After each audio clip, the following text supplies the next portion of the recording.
जय हिंद दोस्तों। आज हम बात कर रहे हैं भारतीय स्वतंत्रता के नायकों में से एक और लाल बाल पाल की तिगड़ी के मशहूर नेता लाला लाजपत राय जी की। उनका जीवन आज भी युवा पीढ़ी के लिए प्रेरणा का स्रोत बना हुआ है। लाला लाजपत राय जी का जन्म 28 जनवरी 1865 में पंजाब में हुआ था। उनका जन्म एक साधारण परिवार में हुआ था। उनके पिता लाला राधा कृष्ण एक अध्यापक थे, जिनका प्रभाव लाला लाजपत राय जी के जीवन में भी देखने को साफ मिलता है। वे शुरू से ही एक होनहार छात्र थे। अपनी स्कूल की शिक्षा पूरी करने के बाद उन्होंने वकालत की। वे एक बेहतरीन वकील थे। कुछ समय तक उन्होंने वकालत भी की, लेकिन जल्द ही उनका मन इस काम से हट गया, क्योंकि अंग्रेजों की न्याय व्यवस्था को लेकर उनके मन में रोष आ गया था। इसलिए उन्होंने इसे छोड़ दिया और बैंकिंग का रुख किया। लाला जी बैंकर, बीमा कर्मी और गरम दल के नेता बन गए। उस समय भारत में बैंक ज्यादा लोकप्रिय नहीं थे, लेकिन लाला जी ने इसे चुनौती के रूप में लिया और पंजाब नेशनल बैंक और लक्ष्मी बीमा कंपनी की स्थापना की। वहीं दूसरी ओर वे लगातार कांग्रेस के माध्यम से अंग्रेजों का विरोध भी करते रहे। अपनी निर्भक्ति और गरम स्वभाव के कारण उन्हें पंजाब केसरी की उपाधि से नवाजा गया। लाला लाजपत राय उन नेताओं में से थे जिन्होंने अंग्रेजों से पूर्ण स्वराज की मांग की थी। वे पंजाब में सबसे लोकप्रिय नेता के रूप में जाने जाने लगे। लाला जी आज़ादी के सेनानी तो थे ही, साथ ही उनका झुकाव उस समय भारत में तेजी से फैल रहे आर्य समाज आंदोलन की ओर भी था।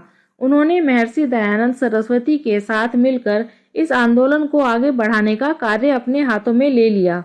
आर्य समाज हिंदू समाज में फैली कुरीतियों और अंधविश्वासों पर अंकुश लगाने का कार्य करता था। उस समय आर्य समाज को धर्म विरोधी समझा जाता था। लाला जी ने उस समय लोकप्रिय जनमानस के खिलाफ खड़े होने का साहस किया और उनके प्रयास रंग लाने लगे। उनके प्रयासों से आर्य समाज पंजाब में लोकप्रिय हो गया। उन्होंने शिक्षा के क्षेत्र में भी कई महत्वपूर्ण कार्य किए। भारत में उस समय पारंपरिक शिक्षा को ही महत्व दिया जाता था, जिसमें शिक्षा का माध्यम संस्कृत और उर्दू थी। ज्यादातर लोग उस शिक्षा से वंचित थे जो यूरोपीय शैली या अंग्रेजी व्यवस्था पर आधारित थी। आर्य समाज ने इस दिशा में कई विद्यालयों को प्रारंभ किया, जिनके प्रचार प्रसार के लिए लाला जी ने हर संभव प्रयास किए, जिनके परिणाम ये हुए कि पंजाब अपने बेहतरीन डीएवी स्कूल्स के लिए जाना जाने लगा। ये लाला लाजपत राय जी के योगदान का ही नतीजा था। उन्होंने लाहौर के डीएवी कॉलेज को उस समय के बेहतरीन शिक्षा केंद्र में तब्दील कर दिया। ये कॉलेज छात्रों के लिए किसी वरदान से कम नहीं था। 1888 में इलाहाबाद में कांग्रेस का वार्षिक अधिवेशन था। ये पहला मौका था जब लाला जी को कांग्रेस से जुड़ने का अवसर मिला। वे एक उत्साही कार्यकर्ता के रूप में जाने जाने लगे। 1906 में उन्हें कांग्रेस ने गोपाल कृष्ण गोखले जी के साथ एक शिष्टमंडल का सदस्य बना दिया। कांग्रेस में उनके विचारों के कारण मतभेद होने लगा। वे अंग्रेजी सरकार के खिलाफ काम करने के कारण ब्रिटिश सरकार की आंखों में खटकने लगे। अंग्रेज चाहते थे कि उन्हें कांग्रेस से अलग कर दिया जाए, लेकिन उनकी लोकप्रियता के चलते ये कार्य अंग्रेजों के लिए बहुत ही मुश्किल था। 1907 में किसानों ने लाला जी के नेतृत्व में अंग्रेजों के खिलाफ आंदोलन शुरू किया। अंग्रेज सरकार पहले से ही ऐसे मौके की तलाश में थी।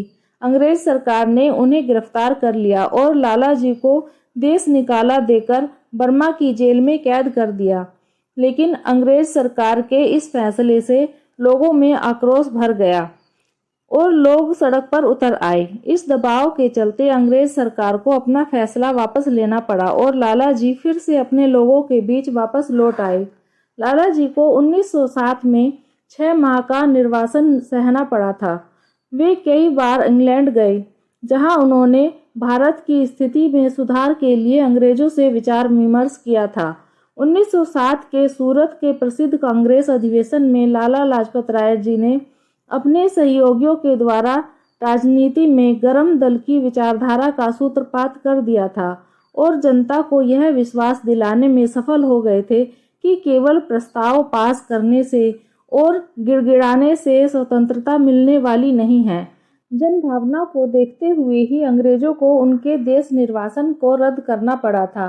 निर्वासन के बाद लाला जी पुनः स्वाधीनता के संघर्ष में जुट गए। प्रथम युद्ध के दौरान वे एक प्रतिनिधि मंडल के सदस्य के रूप में पुनः इंग्लैंड गए और देश की आज़ादी के लिए प्रबल जनमत जागृत किया। वहां से वे जापान होते हुए अमेरिका चले गए और स्वाधीनता प्रेमी अमेरिकी वासियों के समक्ष भारत की स्वाधीनता का पक्ष प्रबलता से रखा। यहाँ उन्होंने इंडियन होम रूल लीग की स्थापना की तथा कुछ ग्रंथ भी लिखे। 20 फरवरी 1920 को जब लाला जी स्वदेश लौटे तो जलियांवाला बाग कांड हो चुका था, जिससे सारा देश असंतोष और क्रोध की ज्वाला में जल रहा था। इस बीच असहयोग आंदोलन शुरू किया गया। लाला जी पूरी तत्परता के साथ इस संघर्ष में जुट गए। 1920 में ही उन्होंने पंजाब में असहयोग आंदोलन का नेतृत्व किया, जिसके कारण 1921 में उन्हें जेल हुई। उनके नेतृत्व में यह आंदोलन पंजाब में जंगल की आग की तरह फैल गया और जल्द ही वे पंजाब के शेर और पंजाब केसरी जैसे नामों से पुकारे जाने लगे। बाद में वे कलकत्ता में आयोजित कांग्रेस के विशेष अधिवेशन के अध्यक्ष बने। उन दिनों सरकारी शिक्षण संस्थानों का बहिष्कार, विदेशी वस्त्रों का त्याग, अदालतों का बहिष्कार, शराब के विरुद्ध आंदोलन, चरखा और खादी का प्रचार जैसे कार्यक्रमों को कांग्रेस ने अपने हाथ में ले रखा था। इसी समय लाला जी को कारावास का दंड मिला, लेकिन खराब स्वास्थ्य के कारण वे जल्द ही रिहा कर दिए गए। 1924 में लाला जी स्वराज पार्टी में शामिल हो गए। लाला लाजपत राय जी जीवन भर राष्ट्रीय हितों के लिए जूझते रहे। वे उच्च कोटि के राजनीतिक नेता ही नहीं थे, अपितु ओजस्वी लेखक और प्रभावशाली वक्ता भी थे। लाला लाजपत राय, बाल गंगाधर तिलक और विपिन चंद्र पाल, इन तीनों को लाल बाल पाल के नाम से भी जाना जाता है। इन नेताओं ने सबसे पहले भारत की पूर्ण स्वतंत्रता की मांग उठाई थी। दोस्तों, आइए जानते हैं उनका निधन कैसे हुआ। 3 फरवरी 1928 को साइमन कमीशन भारत पहुंचा, जिसके विरोध में पूरे देश में आग भड़क उठी। लाहौर में 30 अक्टूबर 1928 को एक बड़ी घटना घटी, जब लाला लाजपत राय जी के नेतृत्व में साइमन कमीशन का विरोध कर रहे युवाओं को बेरहमी से पीटा गया। पुलिस ने लाला जी की छाती पर निर्ममता से लाठियां बरसाई। वे बुरी तरह घायल हो गए। इस समय अपने अंतिम भाषण में उन्होंने कहा था, मेरे शरीर पर पड़ी एक एक चोट ब्रिटिश साम्राज्य के कफन की कील बनेगी। और इस चोट ने कितने ही उधम सिंह और भगत सिंह तैयार कर दिए, जिनके प्रयत्नों से हमें आज़ादी मिली। इस घटना के 17 दिन बाद 17 नवंबर 1928 को लाला जी ने आखिरी सांस ली और सदा के लिए अपनी आंखें मूंद ली। दोस्तों, लाला जी की मृत्यु से सारा देश उत्तेजित हो उठा और चंद्रशेखर आजाद, भगत सिंह, राजगुरु सुखदेव व अन्य क्रांतिकारियों ने लाला जी की मौत का बदला लेने का निर्णय लिया।